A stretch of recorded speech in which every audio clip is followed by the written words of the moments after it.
back, everybody. Ladies and gentlemen, joining me now is a Tony Award-winning actor you know from Swiss Army Man, Merrily We Roll Along, and all of the Harry Potter instructional videos. Please welcome back to The Late Show, Mr. Daniel Radcliffe.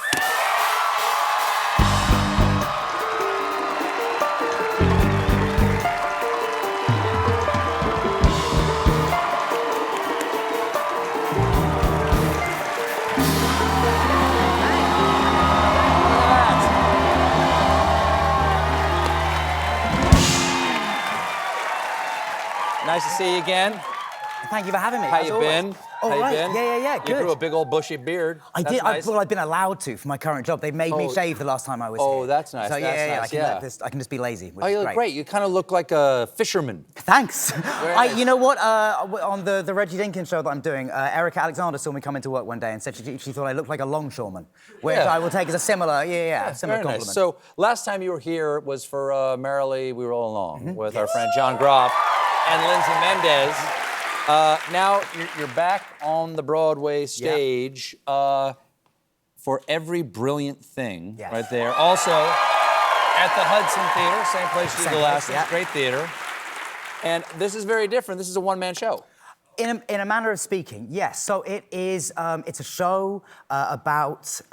It's about a young boy who was making a list to cheer up his mum, who was dealing with depression, and it's about how the making of this list of brilliant, wonderful things follows him into adulthood, and how it sort of becomes. It's the story of you tell the story of his life sort of through this list. But the reason I say it's sort of a one-man show is that there is a huge amount of audience participation, which is very, very fun for those who like it, and it is.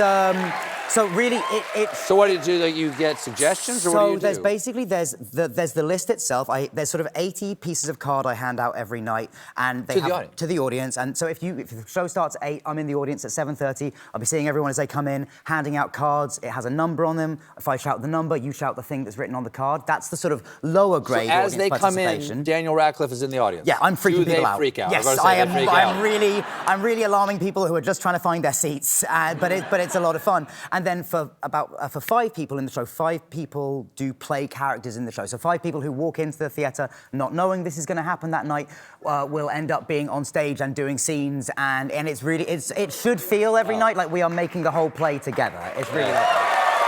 I got to ask though. So you're in the audience. When everybody comes in, does anybody not realize it's you right at first? They go, why did they hire a longshoreman to be an usher? The place I am most alarming to people is as I'm running up the stairs to try and hand out cards on like the top floor of the theatre. I am like running past people, going, oh, excuse me, and you can tell people are briefly very annoyed to be being pushed past, and then they're like, oh, I guess I have to let you go. You're fine. Yes. But yeah, it's fun. It's fun doing. Had you done a one-man show before? No, never. And I would only want it like the things that obviously Sarah Snook did Dorian Gray and Cynthia Erivo now doing Dracula. That's something that I have so much respect for, and it's like what they do is amazing. But this is very much not that. This is I think I would only want to do a one-man show if I was also roping in people from the audience because it's fun and weird and different. Sure, you happy to do any one-man show as long as it's not a one-man show. As long as it's not a one-man show, yeah, exactly. Yes. I feel the same way here. Now, had a baby last time you were here. Yes. How old is that child now? He is almost 3. Oh, that's big enough to be wandering around. Oh, yeah. 3 is very...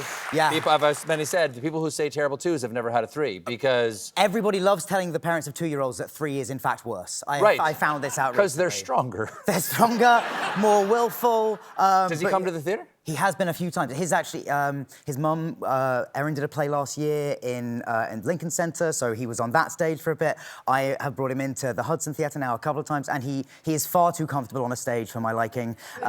He wandered around the other day. He's also only been on a stage where it's an empty auditorium, and he was wandering around. He visited the other day, and he was wandering around just shouting. As soon as he got on stage, he just started shouting, "Dancers to your places!"